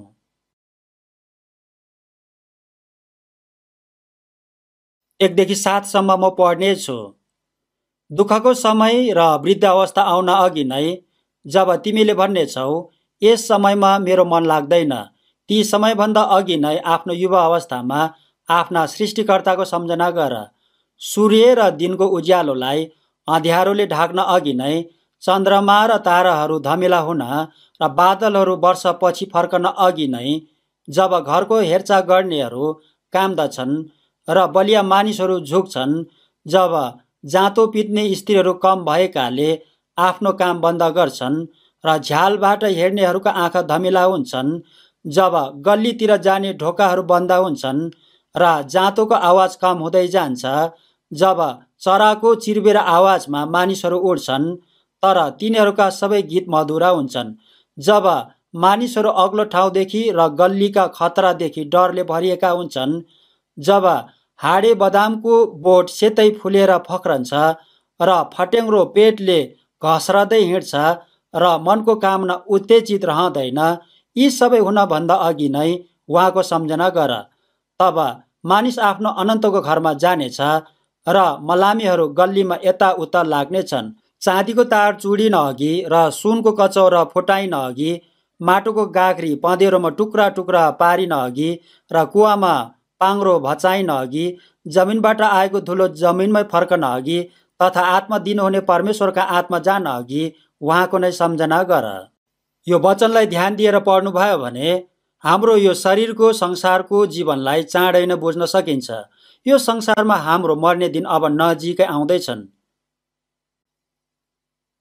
लुकाको सुसमाचार 12 अध्यायको 19 र 20 पदमा हेर्नुभयो भने मूर्ख धनी मानिसले के भनेको छ भने, ए मेरो प्राण, धेरै वर्षसम्म पुग्ने प्रशस्त सम्पत्ति तेरो निम्ति थुप्रिएको छ, सुख चैनमा बस, खा पी र मोज गर भनेको छ। तर परमेश्वरजीले त्यसलाई के भन्नुभएको छ भने, ए मूर्ख, आज राति नै तेरो प्राण तँबाट लिइनेछ र जे कुराहरू तैँले आफ्नो निम्ति थुपारेको छस् ती कसको हुने भन्नुभएको छ। आज राति नै तेरो प्राण तँबाट लिइनेछ भनेको कुरा के हो भने परमेश्वरजीले मानिसको आत्मा लगेर जानुहुन्छ भन्नुभएको कुरा हो। हाम्रो शरीरको जीवन अनन्तको लागि होइन। भजन सङ्ग्रहको पुस्तक 90 अध्यायको 3 पदमा हेर्नुभयो भने परमेश्वरजीले मानिसलाई धुलोमा फर्काउनुहुन्छ र भन्नुहुन्छ, ए मानिसका सन्तान हो, धुलोमा फर्किजाऊ भन्नुभएको छ। उपदेशक 12 अध्यायमा मानिसले मर्नुभन्दा अगाडि नै बुझ्नै पर्ने कुरा भन्नुभएको छ। दुःखको समय र वृद्ध अवस्था आउन अघि नै जब तिमीले भन्ने छौ, यस समयमा मेरो मन लाग्दैन, ती समयभन्दा अघि नै आफ्नो युवा अवस्थामा आफ्नो सृष्टिकर्ताको सम्झना गर भन्नुभएको छ। युवा अवस्थामा, जवान समयमा नै, याद गर्न सक्ने समयमा नै, ठिक र बेठिक छुट्याउन सक्ने समयमा नै सृष्टिकर्तालाई चिन्नुपर्छ। यस समयमा मेरो मन लाग्दैन भनेको कुरा के हो भने राम्रो कुरा ठिक कुरा पनि नबुझ्ने समय आउँछ। वृद्ध अवस्था भयो भने राम्रो कुरा नराम्रो कुरा केही पनि बुझ्दैन, छुट्याउन सक्दैन। दुःखको समय, वृद्ध अवस्था आउन अघि, यस समयमा मेरो मन लाग्दैन भन्ने समय आउन अघि नै सृष्टिकर्तालाई चिन्नुपर्छ, परमेश्वरज्यूलाई चिन्नुपर्छ भनेको कुरा हो। सबैभन्दा पहिला गर्नै पर्ने काम हुन्छ। मैले एकपल्ट बस पार्कमा बसिरहेको एकजना हजुरबुबालाई, हजुरबुबा तपाईँले त लामो आयु पाउनु भएछ भनेर भनेको थियो। अनि त्यो हजुरबुबाले पनि हो भन्नुभयो। त्यसपछि हजुरबुबा तपाईँले अनन्तसम्मको लागि जिउने ठाउँ तयार गर्नुभयो भनेर मैले सोधेको थियो। त्यसपछि उहाँले के भन्नुभयो भने छैन, त्यो तयार गरेको भए मलाई चिन्ता नै हुने थिएन नि भन्नुभएको थियो। त्यसपछि मैले उहाँलाई के सोधेँ भने त्यसो भए अहिलेसम्म तपाईँले के गरेर समय बिताउनु भयो त भनेर सोधेको थियो। सबैभन्दा महत्त्वपूर्ण कुरालाई तयार गर्नुभएको थिएन। युवा अवस्थामा, जवान अवस्थामा नै यस समयमा मेरो मन लाग्दैन भन्ने समय आउनुभन्दा अगाडि नै आफ्नो एकमात्र सृष्टिकर्ता परमेश्वरज्यूलाई चिन्नुपर्छ। उपदेशक 12 को 2 मा हेर्नुभयो भने सूर्य, चन्द्र र ताराहरूको उज्यालो धमिलो हुनुभन्दा अगाडि नै भन्नुभएको छ। मानिसको आँखा धमिलो भयो भने सूर्य, चन्द्र र ताराहरूको उज्यालो पनि धमिलो अँध्यारो हुन्छ। म छ भने यो संसारमा सबै कुरा हुन्छ। म वृद्ध भएर रोग लागेर यो संसारमा मर्यो भने यो संसारमा मेरो केही पनि हुँदैन। म सानो उमेरमा परमेश्वरज्यूलाई नचिनेको समयमा म बस्ने गाउँको माथि डाँडामा गएर तल हेर्थ्यो। खोला, गाउँ बस्तीहरू सबै राम्रो देख्थ्यो। अचम्म लाग्थ्यो। मलाई धेरै राम्रो लाग्थ्यो। तर मलाई त्यो उमेरमै के विचार हुन्थ्यो भने म भएको कारणले यो सबै कुराहरू छन्, तर म नै छैन भने यो कुराहरू सबै भए तापनि मसँग के सम्बन्ध छ र भन्ने विचार लाग्थ्यो।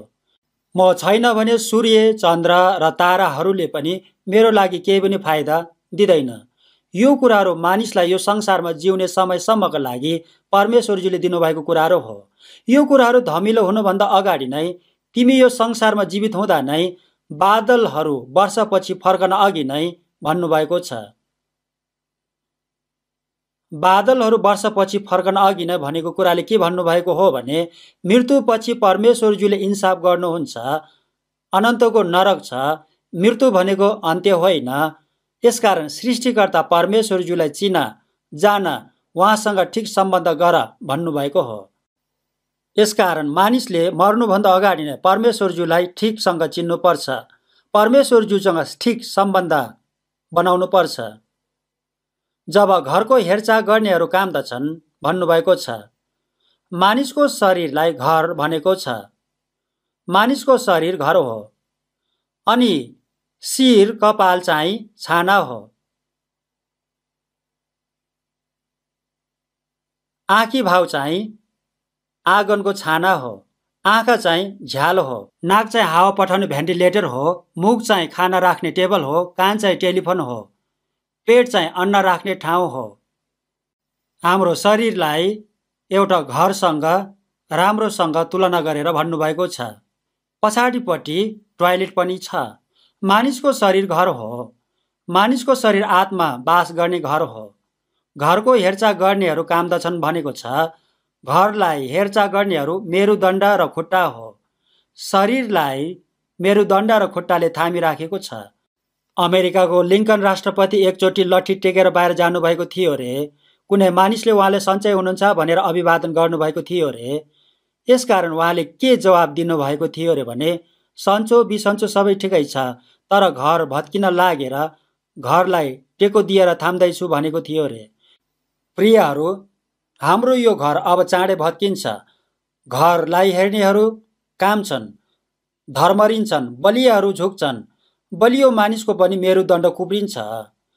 जाँतो पित्नेहरू कम भएकोले आफ्नो काम बन्द गर्छन् भन्नुभएको छ। जाँतो भनेको दाँत हो। खाना खायो भने जाँतो दाँतले काम गर्छ। जिब्रोले कुचोले जस्तै सबै जम्मा गर्छ। दाँत एक दिन झर्छ। दाँतले पनि काम गर्न छोड्छ। दाँत झर्ने समय छ। झ्यालबाट हेर्नेहरूको आँखा धमिला हुन्छन् भन्नुभएको छ। झ्याल भनेको आँखा हो। आँखा राम्रोसँग नदेखेको कारण तिमी को हो भनेर भन्छन्।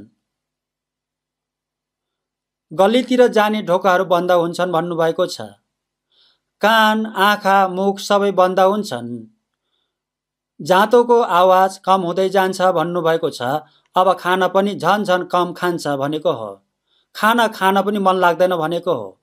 चराहरूको चिरबिर आवाजमा मानिसहरू उठ्छन् भन्नुभएको छ। बुढाबुढी भएपछि, वृद्ध भएपछि बिहानको भँगेरा चराको आवाजमै उठ्छन्। उनीहरूलाई निन्द्रा लाग्दैन। तिनीहरूका सबै गीत मधुरा हुन्छन् भन्नुभएको छ। मानिसको राम्रो आवाजहरू पनि नष्ट हुन्छन्, बिग्रिन्छन्। राम्रो आवाजहरू सुने तापनि उसले बुझ्दैन। 5 पदमा हेर्नुभयो भने मानिसहरू अग्लो ठाउँदेखि डराउँछ भन्नुभएको छन्। वृद्ध भएपछि अग्लो ठाउँमा जान सक्दैन। गयो भने पनि उसलाई रिङ्गटा लाग्छ, उसलाई डर लाग्छ। ऊ त्यहाँ जान सक्दैन। गल्लीका खतरादेखि डर लाग्छ। जीवनको बाटो थाहा नभएको कारण उसलाई डर लाग्छ। ऊ अल्मलिन्छ। के गर्नुपर्ने हो उसलाई थाहा हुँदैन। म पनि हवाईजहाजमा चढेर जाँदाखेरि हवाईजहाज हल्लियो भने झ्यालबाट तल हेर्छु। तल समुद्र बाहेक अर्को कुराहरू देख्दैन। म पनि धेरैचोटि मर्ने अवस्थामा पुगेको थियो। गाडी दुर्घटनामा बिरामी भएर, पानीमा डुबेर धेरैचोटि मर्नुपर्ने अवस्था भएको थियो। कोइलाको धुवाले पनि मर्नुपर्ने अवस्थामा पुगेको थियो। प्रियहरू, थाहा नभए तापनि सबै मानिसहरूको नजिक मृत्यु छ। क्रिस्चियनहरू मर्नुपर्ने अवस्थामा पुग्यो भने अब म सर्वनाश हुने भयो भन्ने विचार हुँदैन। अब मेरो काम गर्ने मौका सिद्धियो भन्ने विचार हुन्छ। अब म प्रभुज्यू कहाँ जाने समय भयो भन्ने कुरा बुझ्छ। अब मैले प्रभुज्यूलाई भेट्न पाउँछ भन्ने विचार हुन्छ। तिनीहरू गल्लीको खतरादेखि डराउँछ। उनीहरूले के गर्नुपर्छ भनेर थाहा हुँदैन। उनीहरू जीवनको अन्तिम समयमा के गर्नुपर्छ, कसरी जिउनुपर्छ थाहा नभएको कारण डराउँछ। हाडे बदामको बोट सेतै फुलेर फक्रन्छ भन्नुभएको छ। मानिसको शिरको कपाल सबै सेतै भएर फुल्छ भन्नुभएको हो। फट्याङ्ग्रो पनि भारी हुनेछ भन्नुभएको छ। फट्याङ्ग्रा पेटले घस्राँदै हिँड्छ भनेको कुरा के हो भने मानिससँग केही पनि शक्ति हुँदैन, शक्तिहीन हुन्छ भनेको हो। मानिसको शरीरको जीवनलाई धेरै राम्रोसँग सङ्केत दिनुभएको छ। मनको कामना उत्तेजना सबै अन्त्य हुन्छ।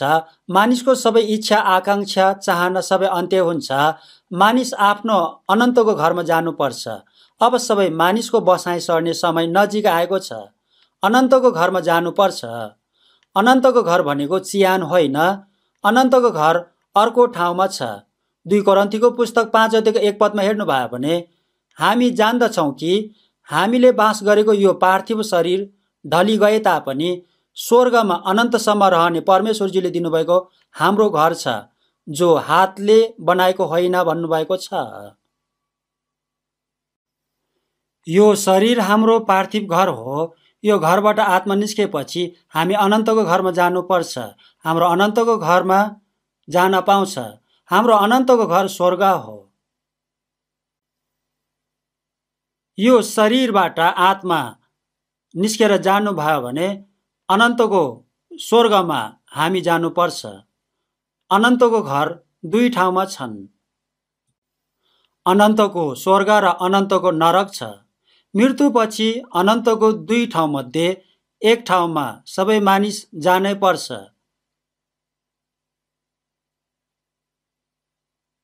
मृत्यु भनेको अन्त्य होइन। अनन्तको घर 2 ठाउँमा छन्। कुन ठाउँमा जाने हो अहिले नै निर्णय गर्नुपर्छ। 2 ठाउँमा घर छ। सबै मानिसहरू त्यहाँ जानै पर्छ। उपदेशको पुस्तक 3:11 हेर्नुभयो भने परमेश्वरजीले मानिसको हृदयमा अनन्तता पनि राखिदिनु भएको छ भन्नुभएको छन्। हाम्रो यो शरीरले वर्तमान कुरा, क्षणिक कुरा, संसारिक कुरा खोज्छन्, तर हाम्रो आत्माले अनन्तको कुरा, सिद्ध कुरा, अनन्त जीवनको कुरा खोज्छ। अनन्त समय आनन्दसँग प्रभुज्यूसँगै जिउन चाहना गर्छ। अनन्तको स्वर्गमा जान तयार नगरेको मानिसले यो संसारमा पनि अशान्ति, डर, त्रासमा जिउनु पर्छ। मरेपछि पनि अनन्तको नरकमा जानुपर्छ। मत्तीको सुसमाचार 25:34 हेर्नुभयो भने आओ मेरो पिताको धन्यका हो, संसारको उत्पत्तिदेखि तिमीहरूका निम्ति तयार गरिएको राज्यलाई अधिकार गर भन्नुभएको छ। आफ्नो आत्माको उद्धार मुक्ति लिएको मानिसलाई उत्पत्तिदेखि नै तयार गरेर राखेको राज्यको अधिकार दिनुभएको छ। मत्तीको सुसमाचार 25:41 हेर्नुभयो भने देब्रेपट्टिकाहरूलाई श्रापित मानिस हो, दियाबलस र त्यसका दूतहरूका लागि तयार गरेको अनन्तको आगोमा जाऊ भन्नुभएको छ। शैतान र त्यसका दूतहरूको लागि दण्ड दिन बनाएको ठाउँ अनन्तको आगो भएको ठाउँ नरक हो। अनन्तको ठाउँहरू स्वर्ग र नरक 2 ठाउँ छन्। मत्तीको सुसमाचार 25:46 अधर्मीहरू अनन्तको दण्डको भागी हुनेछन् र धर्मीजनहरू अनन्त जीवनमा प्रवेश गर्नेछन् भन्नुभएको छ। अनन्तको ठाउँहरू 2 ठाउँमा छन्। यो ठाउँमा जानलाई मानिसहरूले अहिले नै निर्णय गर्नुपर्छ। यो संसारमा केही समयको लागि जिउन घरको पनि आवश्यक हुन्छ, तर अनन्तको घरमा जानको लागि यो संसारमै निर्णय गर्नुपर्छ। यो वर्तमान संसारमा मानिसहरूको लागि अनन्तको घर छैन। यो संसार परदेश हो। मानिसको लागि तयार गरिदिनु भएको अनन्तको घर छ। दानियलको पुस्तक 12:2 हेर्नुभयो भने पृथ्वीको धुलोमा सुतेका भिडहरू उठ्नेछन्, कोही अनन्त जीवनको निम्ति र अरूहरू चाहिँ शर्मा र अनन्त तिरस्कारको लागि भन्नुभएको छ। यो पृथ्वीमा मरेकाहरू, सुतेकाहरू अन्तिममा पुनरुत्थान हुन्छ। त्यसपछि स्वर्गीय अनन्त जीवन पाउनेहरू पनि छन्। अनन्तको उद्धार मुक्ति पाएको मानिसहरूको आत्मा स्वर्गलोकमा हुन्छ। अन्तिममा शरीर र आत्मा दुवै अनन्तको स्वर्गमा हुन्छ। अरूहरू चाहिँ उठ्ने छन् दोस्रो मृत्यु आगो र गन्धकमा, बल्ने आगोको भट्टीमा, शर्ममा परेको ठाउँ, तिरस्कार भएको अनन्तको ठाउँमा हुन्छन्। अनन्तको ठाउँहरू छ। यो एक क्षणको संसारको मान सम्मान सबै कुराहरू पाए तापनि अनन्तको घर स्वर्गमा जान तयार नगरेर मर्यो भने ऊ अनन्तको घर नरकमा जानुपर्छ। दयानीय मानिस हुन्छ, शर्माउने मानिस हुन्छ। यस्तो मान्छे नजन्मेको भए राम्रो हुने थियो भनेर येशूज्यूले भन्नुभएको छ। ऊ नजन्मेको भए नरकमा जानुपर्ने थिएन। आफ्नो आत्माको उद्धार मुक्ति लिन नसकेको मानिसले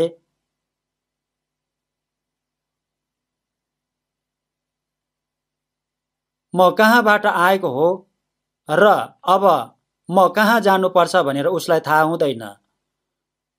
जीवन कहाँबाट आएर कहाँ जानुपर्छ भन्ने कुरा तिनीहरूलाई थाहा छैन। उनीहरूले म कहाँ जानुपर्छ भन्ने कुरालाई थाहा छैन। येशूज्यूमा नयाँ गरेर जन्मेको क्रिस्चियनहरूले येशूज्यूले परमेश्वरज्यूबाट आउनु भएर फेरि परमेश्वरज्यू कहाँ नै जानुपर्छ भनेर थाहा पाउनु भएको जस्तै बुझेको हुन्छ, थाहा पाएको हुन्छ। आफ्नो आत्माको उद्धार मुक्ति लिएको मानिसहरू परमेश्वरज्यूबाट जन्मेको मानिस हो, परमेश्वरज्यू कहाँबाट आएको हो, परमेश्वरज्यूको इच्छा अनुसार जिउँछ, त्यसपछि फेरि परमेश्वरज्यूको राज्यमै जान्छ। यो कुरा निश्चित हो। यो कुरा सबै मानिसले बुझ्नै पर्छ। हामीहरूले यो कुरालाई बुझेको छ। रोमीको पुस्तक 8:24 र 25 पदमा हेर्नुभयो भने हामीले आशामा मुक्ति पाएका छौँ। देखिने चाहिँ आशा नै होइन। देखेको कुराको आशा कसले गर्छ? हामी नदेखेको कुराको आशा गर्छौँ, धैर्य साथ हामी त्यसको प्रतीक्षा गर्दछौँ भन्नुभएको छ। हामीले अनन्तको आशाको लागि मुक्ति पाएको छ। यो संसारमै मानिसको जीवन अन्त्य भयो भने मुक्तिको आवश्यकता हुँदैन। अनन्तको महिमाको राज्य स्वर्गको उत्तराधिकारी बनाउनका लागि हामीहरूलाई उद्धार गरिदिनु भएको छ, हामीहरूलाई मुक्ति दिनुभएको छ। देखेको कुराको आशा त आशा नै होइन भन्नुभएको छ। हामीहरूले आँखाले देखेको भौतिक शारीरिक कुराहरू अब चाँडै नै नाश हुने कुराहरू हो। देखेको कुराहरू आशा होइन, नदेखेको कुराको आशा हामी गर्छौँ र धैर्य साथ प्रतीक्षा गर्छौँ। जस्तो प्रकारको दुःख कष्ट सतावट भए तापनि धैर्य गरेर अन्त्यसम्म प्रतीक्षा गर्नुपर्छ। थाके पनि, निराश भए तापनि, बिरामी भए तापनि, गरिब भए तापनि, समस्याहरू भए तापनि हामीहरूले आशा पाएको छ। यसकारण अन्त्यसम्म धैर्य गर्नुपर्छ। नदेखेको कुराको आशा गर्नेले धैर्य साथ प्रतीक्षा गर्छ। यसकारण 2 कोरिन्थीको पुस्तक 4:16 पदमा हेर्नुभयो भने हामी हरेस खाँदैनौँ। हाम्रो बाहिरी मनुष्य नाश हुँदै गए तापनि हाम्रो आत्मिक मनुष्य त चाहिँ नयाँ हुँदै जान्छ भन्नुभएको छ। हाम्रो बाहिरी मानिस शरीर दिनदिनै नाश हुँदैछन्, दुर्बल हुँदैछन्, तर भित्री मानिस चाहिँ दिनदिनै झन झन नयाँ हुँदैछन्। 2 कोरिन्थीको पुस्तक 4:18 पदमा देखिने कुरा क्षणिक मात्र हो, नदेखेको कुरा अनन्तसम्म रहन्छ भन्नुभएको छ। हाम्रो आँखाले देखेको कुराहरू दिनको लागि हामीहरूलाई उद्धार मुक्ति दिनुभएको होइन, नदेखेको महिमामय अनन्तको संसार स्वर्ग दिनको लागि हामीहरूलाई उद्धार गरिदिनु भएको छ। विश्वास भनेको आशा राखिएको कुराको निश्चय र नदेखिएको कुराको दृढ भरोसा हो। हामीहरू नदेखेको परमेश्वरज्यूलाई, येशू प्रभुज्यूलाई, पवित्र आत्माज्यूलाई विश्वास गरेको मानिस हो। पवित्र संसार स्वर्ग, महिमामय सिद्ध संसार स्वर्ग हामीले पाएको छ। आफ्नो आत्माको उद्धार मुक्ति पाएको क्रिस्चियनहरूले कहाँबाट आएको हो, के को लागि जिउनुपर्छ अनि कहाँ जानुपर्छ भनेर बुझेको हुन्छ। लुकाको सुसमाचार 13:25, 26, 27 पदमा हेर्नुभयो भने त्यो दिन धेरैले बाहिरबाट ढोका ढकढकाउनेछौ, तिमीहरू कहाँबाट आएका हौ, म तिमीहरूलाई चिन्दिनँ भन्नुभएको छ। तिमीहरू कहाँबाट आएका हौ, म चिन्दिनँ भनेर किन भन्नुभएको हो भने त्यसले येशू प्रभुजीले तयार गरेर राख्नुभएको बाटोबाट नआएको कारणले, आफ्नै बाटोबाट आएको कारणले यसरी भन्नुभएको हो। नयाँ गरेर जन्मनु पर्छ भन्नुभएको कारण नयाँ गरेर जन्मनै पर्छ। साँघुरो ढोकाबाट भित्र पस्नुपर्छ भनेको कारण साँघुरो ढोकाबाट पस्नै पर्छ। पापको भारी बोकेर पस्न सक्दैन, आफ्नो धार्मिकताले पनि पस्न सक्दैन। परमेश्वरज्यूको अनुग्रहले मात्रै पस्न सक्ने साँगुरो बाटोबाट पस्नुपर्छ। यसो प्रभुजीले तयार गरिदिनु भएको बाटोबाट प्रवेश गर्नुपर्छ। यो बाटोबाट गएन भने तिमीहरू कहाँबाट आएका हो म चिन्दिनँ भनेर प्रभुज्यूले भन्नुहुन्छ। हामीहरूले कहाँबाट आएको हो र के गर्नुपर्छ र कसरी कहाँ जानुपर्छ यो कुरालाई बुझेको छ। हामीहरू अनन्तको आशाको लागि जिउँछौँ। मलाई नरकबाट उद्धार गरिदिनु भएको प्रभुज्यूलाई हामी चिन्छौँ र उहाँले पनि हामीहरूलाई चिन्नुहुन्छ। हामीसँग भएको आशा र विश्वासलाई हामीले बुझेको छ। अब केही समयपछि प्रभुज्यूलाई भेट्न जानुपर्छ भनेर पनि स्पष्टसँग बुझेको छ। हामीहरूले अनन्तको महिमा र आशालाई बुझेको कारण अब हामीहरू बलियो भएर प्रत्येक दिन जिउन सक्छौँ। पिलातसले येशूज्यूलाई तिमी कहाँबाट आएका हौ भनेर सोधेको थियो। तिमी कहाँबाट आएका हौ भनेर सोधेको पिलातसलाई येशू प्रभुज्यूले जवाफ दिनुभएको थिएन। तर हामीहरूलाई येशू प्रभुज्यूले बताउनु भएको छ। येशू प्रभुज्यूमा हामीहरू परमेश्वरज्यूबाट आएको हो भनेर हामीहरूले बुझेको छ। हामीहरू परमेश्वरज्यूको इच्छा पूरा गरेर परमेश्वरज्यूको महिमाको लागि जिएर प्रभुज्यू हुनुभएको ठाउँमा गएर त्यहाँ हामीहरू अनन्तसम्म जिउन पाउँछौँ भनेर हामीहरूले विश्वास गरेका छौँ। सँगै प्रार्थना गर्नेछौँ। हाम्रो एकमात्र करुणामय परमेश्वर पिताज्यूलाई धन्यवाद चढाउँछौँ। परमेश्वरज्यूदेखि टाढा गएर पाप गरिरहेको हामीहरूलाई प्रेम गरिदिनु भएको छ। येशू प्रभुज्यूले हामीहरूले पाउनुपर्ने श्राप र दण्ड भोगिदिनु भएको छ। हामीहरूलाई सित्तैमा नरकबाट उद्धार गरिदिनु भएको छ। येशूज्यूले स्वर्गको महिमालाई त्यागेर यो संसारमा आइदिनु भएर क्रुसमा मरिदिनु भएर मृत्युको शक्तिलाई जित्नु भएको छ। पुनरुत्थान हुनु भएर परमेश्वर पिताज्यू कहाँ गइदिनु भएको छ। यो सबै काम हामीहरूको लागि गरिदिनु भएको छ। हामीहरूलाई नरकबाट उद्धार गरिदिनु भएर परमेश्वरज्यूको अनन्तको राज्य स्वर्गमा लानको लागि सबै काम गरिदिनु भएको छ। धन्यवाद चढाउँछौँ। हामीहरू परमेश्वरज्यूबाट आएको हो। हाम्रो बाँकी जीवन परमेश्वरज्यूको महिमाको लागि जिउन दिनुभएको छ। आशा नभएको मानिसले जस्तै यो संसारको व्यर्थको परमेश्वरज्यूसँग सम्बन्ध नभएको मानिसहरूले जस्तै जिउनबाट हामीहरूलाई बचाइदिनुहोस्। परमेश्वरज्यूको इच्छा पूरा गरेर परमेश्वरज्यूको महिमा गरेर जिउन सक्ने गरी हामीहरूलाई सहायता गरिदिनुहोस्। उत्पत्तिदेखि नै तयार गरिदिनु भएको अनन्तको स्वर्गीय राज्य हामीहरूलाई दिन्छु भन्नुभएको छ। त्यो दिनको प्रतीक्षा गरेर यो संसारमा जस्तो सुकै दुःख कष्ट भए तापनि प्रभुज्यूसँग भरोसा गरेर जिउन सक्न हामीहरू सबैजनालाई सहायता गरिदिनुहोस्। हाम्रो बीचमा भएको मानिसहरू एकजना पनि परमेश्वरज्यूको दृष्टिमा पतन नहुने गरी परमेश्वरज्यूको वचन र शक्तिले बलियो बनाइदिनुहोस्। हामीहरूलाई हरेक समय पवित्र आत्माज्यूले भरिपूर्ण भएर बलियो भएर जिउन सक्ने गरी सहायता गरिदिनुहोस्। हामीहरूलाई दया गरिदिनुहोस्। हाम्रो प्रभु येशू ख्रीष्टको नाममा प्रार्थना चढाउँछौँ। आमेन।